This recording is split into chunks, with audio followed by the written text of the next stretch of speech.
This is Richard Wolff from Democracy at Work, responding to another Ask Prof. Wolff question from our Patreon community. This question comes from Paul, and Paul asks basically a very simple question, which, when you think about it, turns out not to be so simple at all. Is capitalism a religion? Paul asks. Has it become the established religion of the United States? I want to give a short answer because I hope that the brevity of it will help drive the idea home. So, my basic answer to Paul's question is yes, capitalism is a religion now, as well as an economic system, and capitalism has become the secular religion of the United States. What do I mean? Well, a very great British historian wrote a magnificent book in the 20th century. His name, R.H. Tawney, spelled Tawney, called Religion and the Rise of Capitalism. If you've never read this book, it's not a very long book, I urge you. He is a brilliant stylist, one of the great writers in the historical tradition in Britain, and dead on when it comes to understanding how capitalism confronted religion. Capitalism begins in England in the 18th century and spreads across Europe. And as it spreads, it encounters the remnants of both Roman Catholicism, the religion of the medieval period across Europe, and the break within Roman Catholicism that created a protest movement that became the Protestant movement, or Protestantism, as the split in Christianity worked itself out. And Tawney is brilliant in showing that capitalism knew it had a problem with Christianity. It clearly had a problem with what the Roman Catholic Church had early on said, which was charging interest is a sin. It's a sin against Jesus Christ.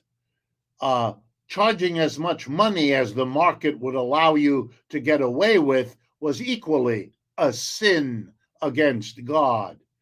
You can't have a capitalism in which you can't lend money at interest and you can't set a price as high as the market will bear.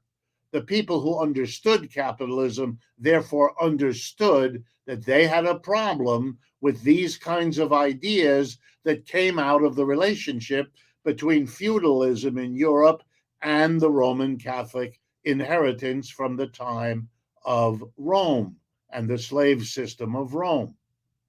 So the result was capitalism looked with a jaundiced eye on Catholicism and much preferred Protestantism because it did not say the kinds of things that Roman Catholicism did. And as R.H. Tawney pointed out, the Protestants enabled their own growth by working out deals with the capitalists to give them more freedom to hire people, fire people, lend at interest, make as much profit as they could get away with. They made a deal to do that more readily, sooner, and quicker than the Roman Catholic part of Europe did. But eventually, two things happened.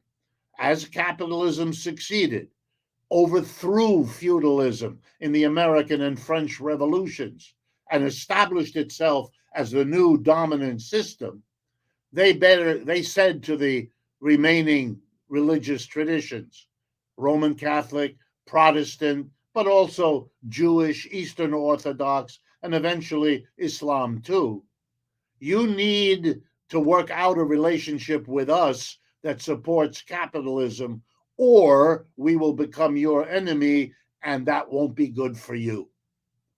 A period, you might call it 18th, 19th century, in which there was a real touch and go. the biggest intellectual movement of the 19th and 20th century in Europe, and arguably here in the United States too, was a struggle between capitalism and all that it represented and the leftover of religion.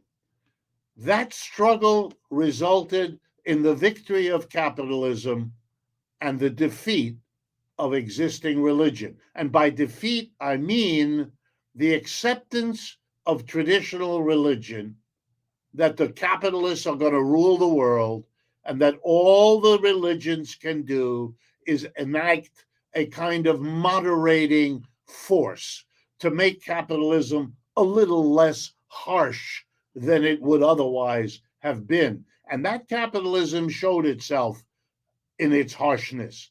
For those of you who have the moment, go back and find a novel by Charles Dickens about England, or by Émile Zola about France, or by Maxim Gorky about Russia, and I could go on. And you will see how bitterly capitalism treated the mass of the people as it arrived to dominance. The church's ability to hold that back, next to nothing. The church's ability to moderate, some. And that's what the church became. We will talk about inequality on church in church on Sunday. We will talk about how you should turn the other cheek, how you should give away your fortune, how it is harder for a rich man to get into heaven than for a camel to get through the eye of it. We'll talk like that, but we won't do anything. Occasionally, if we have someone who takes what we say seriously, we'll excommunicate them. We'll throw them out. We'll call them pariah. We'll call them liberation theologists. We have a lot of nasty names for the people who want to take seriously the old ideas of the Abrahamic religions and the others. So religion has become the secular excuse. You go to church to prove that you're a good person because what you do in your daily work life isn't all that good. So it's a rationale, it's an excuse, it's a religion, not in the inspiring terms that the leaders of religion always hope for, but rather in the rationalization after the fact, which is the behavior of a bad conscience. And that's what religion mostly does and is here in the United States. If interventions like this strike you as useful, interesting, worthy of debate, discussion, share them with us. Share them with our audience that we have and with the audience you can reach, your friends, your relatives, your co-workers.